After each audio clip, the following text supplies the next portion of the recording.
But what we see here is I was 100% correct about the woke, steaming pile of garbage that they turned She-Ra into. Yo, She-Ra said gay rights. A rainbow. These And are four altogether frames friendship. handily I saved get the the gays. LGBTQ inclusion. We get it. We get it. I can't You don't watch have She-Ra to right now. I'm pick the out. bad guys Deals with the it fucking magical Goodfellas rainbow. how gay Come on, is. what is it? Well, it looks like the new She-Ra reboot is out. And good news, bad news. The bad news is that, unfortunately, it looks like the reactionaries were right, and I am now a man-hating Antifa super soldier. The good news is, the show is actually pretty good. Also, if you can't tell, I have a bit of a cold, so I apologize if my voice isn't as up to snuff as it usually is. So I've watched all the episodes of the first season. I was originally going to record this after the first episode I saw, and thankfully I didn't, because my opinion when I watched the first episode versus my opinion after watching everything else is very different, and we will talk about that in this video. First, I'd like to thank our sponsor today, George Soros. Okay, I'm sorry, let me get to the review. Let me go over the plot synopsis first, and then we'll get into what I thought of the show. The premise summary on Wikipedia is as follows. The series follows Adora, an orphan raised by Hordak, the tyrant who rules over the planet Etheria through his evil horde. One day after getting lost in the woods, Adora finds a magic sword that transforms her into the Princess of Power, She-Ra. Realizing the suffering that the horde has inflicted on the planet and its people, Adora joins the resistance against it and rebuilds the Princess Alliance, a group of other magical girls opposing Hordak. This pits her against her former comrade, Catra. So the show consists of characters such as Adora, who used to work for the Horde before turning her alliance to the Rebellion. With a magic sword she finds in the forest, she's able to turn into the Princess of Power, She-Ra.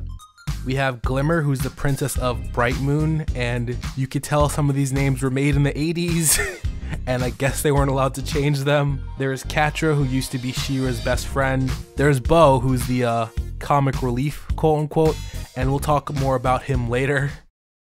What?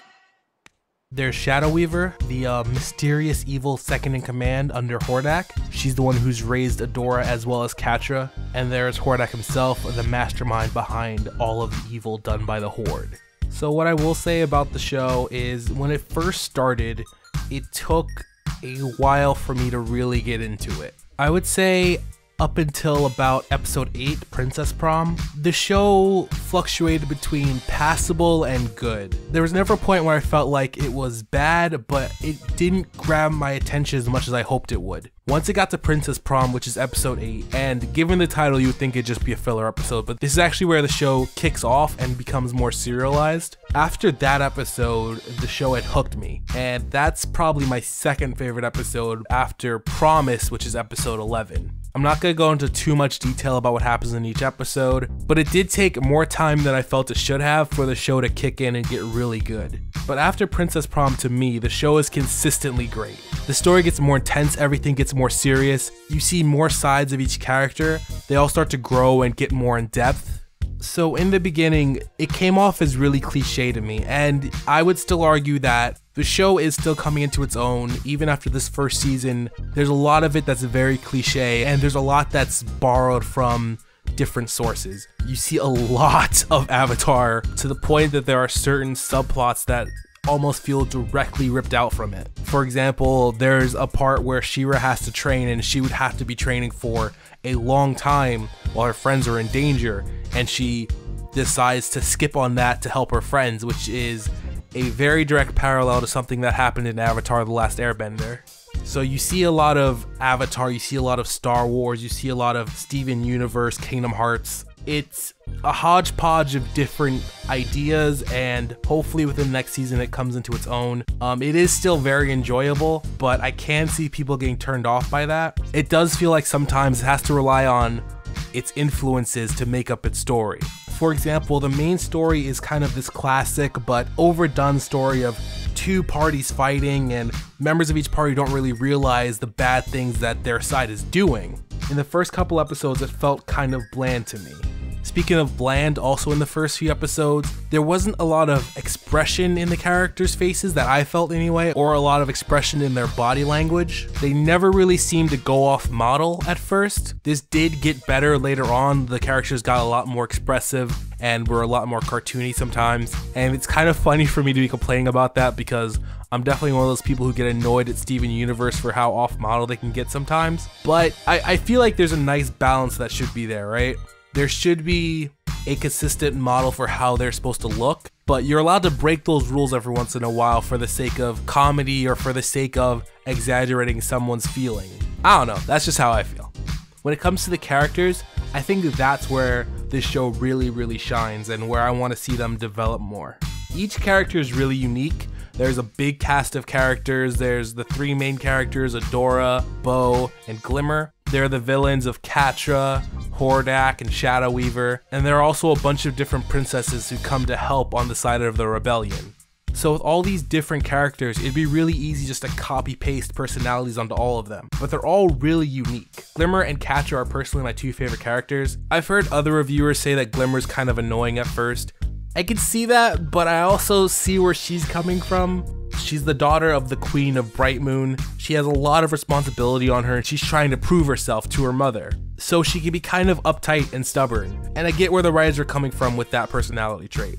I could see how it could be annoying for some people, but I think for her character, she grows enough and also her backstory explains enough that I can let it go. She never really bothered me that much. Catra's a really fun villain because she has a very Zuko-esque story going on where she empathizes and sympathizes with Adora, and their stories are actually very parallel. Catra makes a great villain and I can't wait to see what they're going to do with her in the next season.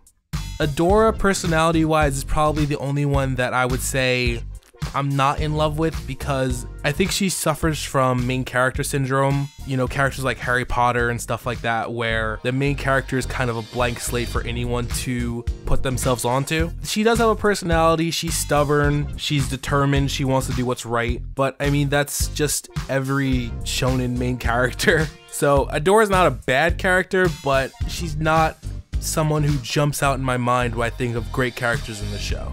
Bo is someone who I was very conflicted about because he's a very Bolin-like character, and I'm talking about Bolin from The Legend of Korra. He was the comic relief character who just, no matter how bad the situation was screaming and making jokes, and those kind of characters annoy the ever-loving shit out of me.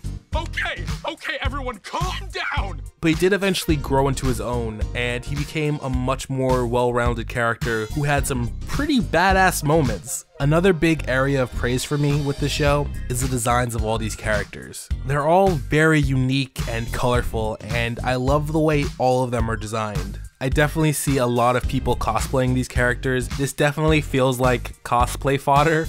Like, every con from now on is gonna have at least 500 glimmers and 500 bows. It's gonna be everywhere, and I am excited because I love the way these characters look. They're all unique and all have different body types, so pretty much everyone can find at least one character they can cosplay as. The soundtrack is also pretty good. There's one particular track on it that I believe is She-Ra's theme that's very 80s inspired and I love it. Everything else is just kind of your run-of-the-mill Saturday morning cartoon music. So it does its job, it just doesn't really stand out to me. What I will say as far as the music though, that opening. We must be strong.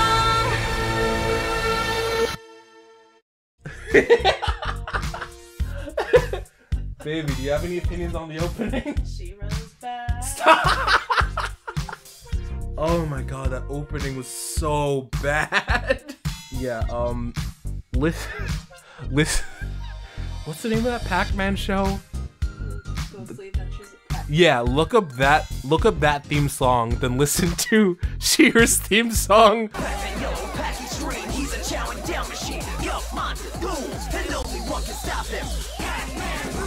They're the same thing. They're just like aimless, directionless songs that go nowhere and then just end because there's a merciful God somewhere out there. Oh my god. Okay, yeah, so theme song fucking sucks.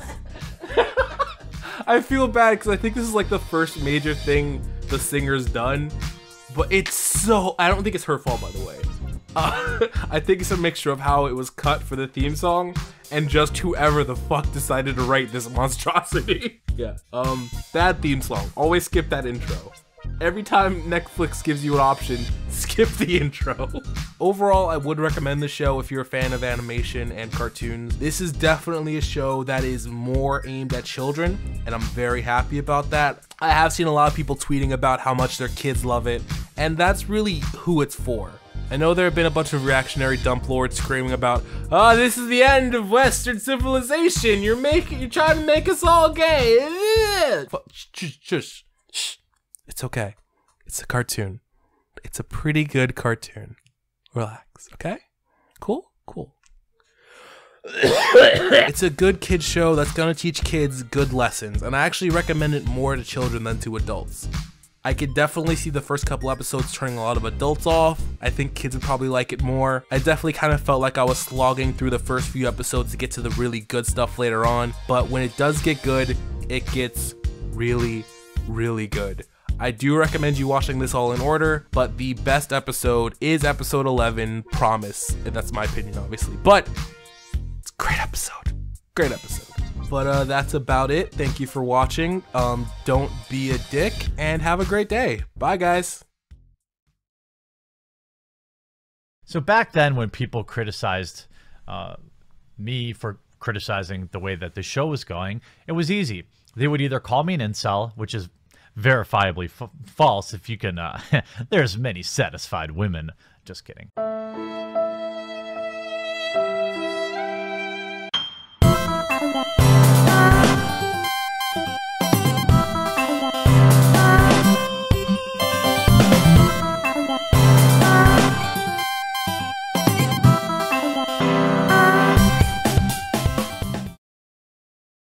She-Ra said gay rights.